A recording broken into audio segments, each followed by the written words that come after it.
Hi, boys and girls. This is Ms. Kathy. I'm so happy you've joined me today for another story just for you. Do you ever feel left out, like your friends want to be with someone else instead of you? What if you really needed those friends to help you solve a mystery? Chris and Maria discover an old safe in their grandparents' basement, but no one knows the combination. Who gave them money to build the cross above Mill Valley? Chris and Maria think the answer is inside the old safe.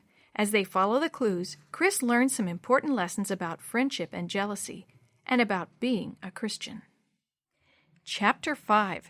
Great-Grandpa Archer. Chris's mouth fell open. Maria's eyes got really big. Who was Yoyo telling about their mystery? Chris wondered. They both ran into the living room. Yoyo, you were supposed to keep the mystery a secret, Chris said. But I just told Teddy, Yoyo whimpered as she hugged her stuffed bear. Teddy can keep secrets. I'm sorry, Chris. What are you all talking about? Mom's firm voice said from the kitchen. Mom was standing behind them with her arms folded. Chris's shoulders fell. Now Mom will know about the safe, too. I'd better explain it all so she understands why it's important. Over at Grandma and Grandpa's last night, we found Great-Grandpa Archer's old safe when we were playing hide-and-seek, Chris explained. Grandma told us no one knew what the combination to the old safe was, so it had never been opened. She said we could look through Great-Grandpa's old things that were in boxes beside the safe. I see, Mom said. And what did you find?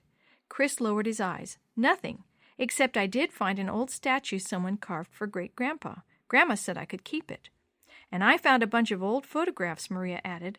I told Chris I thought Great-Grandpa might be the one who donated the money for Mill Valley's cross on the hill. But I can't prove it. I remember a picture of Great-Grandpa standing beside the cross when he wasn't wearing a beard. I think it might be a clue. Grandma might send me a picture if she finds the one I remember at Uncle John's. I'll go get the statue for you to look at, Mom, Chris said. He got up and went to his room. When he brought it out, Mom held out her hands for it. I remember this, Mom said. It used to sit in your great-grandpa's study. She held it out and looked at it at different angles. The man who carved this did a wonderful job. You'll have to take very good care of this, Chris. Chris nodded. I will. Then Mrs. Vargas got quiet. Chris could tell by the look on her face that she was thinking about something. I remember something else, she finally said. Your great-grandpa kept a safe in his study, too. It sat beside the big desk he used to write at. I also remember that one wall was filled with shelves full of books.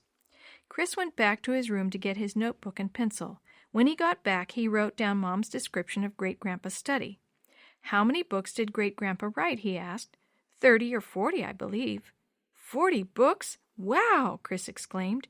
He wrote that down, too. There's a lot more to this mystery than I thought. Should we tell the other shoebox kids? Maria asked. We might need their help, and the more heads, the better if we're going to search for the combination to that safe. That's a good idea, Chris agreed. It sounds like you two have a lot of detective work to do, Mom said. She checked her watch. It's been a long time since either of you saw Great-Grandpa's old house. If we can get the house ready for Sabbath quickly enough, maybe we should drive by and see it. I remember it from a long time ago, Maria said. It's sort of scary looking. Do you think we might find the combination there? Chris asked Mom. I don't know, Chris. It's a good idea to look everywhere, don't you think? People hide things in very peculiar places. I knew a woman who kept the combination to her safe in the phone book. Maybe Great-Grandpa wrote it on one of the bookshelves or something, Chris suggested. Mom agreed. She sighed. I wish the place had not been allowed to run down so much. What happened to it? Chris wanted to know. Why doesn't anyone live there anymore?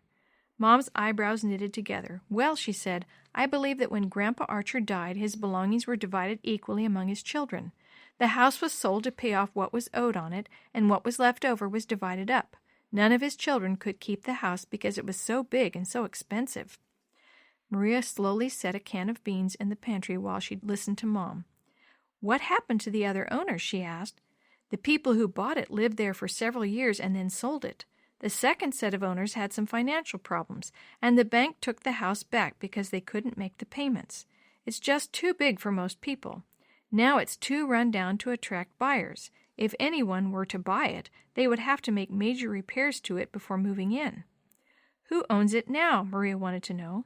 The city. Mill Valley owns Great-Grandpa Archer's house? Yes, it does. Don't you remember a couple of years ago when I told your father that the city wanted to make it into a museum? It's in a good location, not too far from downtown, and in a historical section of town. Mrs. Vargas suddenly stood up and clapped her hands together. Listen, guys, if we're going to go, we had better hurry and get the house clean. Maria, you can start on one bathroom while Chris cleans his room. Chris went through his room like a tornado, picking up everything off the floor and bed. Somehow things got placed back in order, and the bed even got made in the process.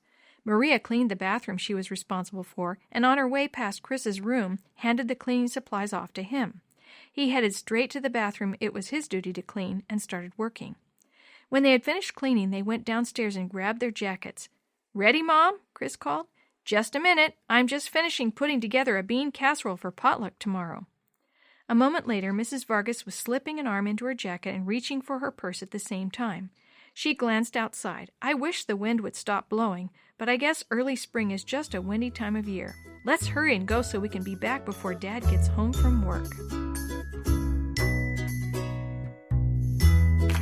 The story you have heard today is a chapter of the Shoebox Kids, Book 4, The Missing Combination Mystery, written by Eric Stoffel, edited and created by Jerry D. Thomas, and used with permission from the Pacific Press Publishing Association.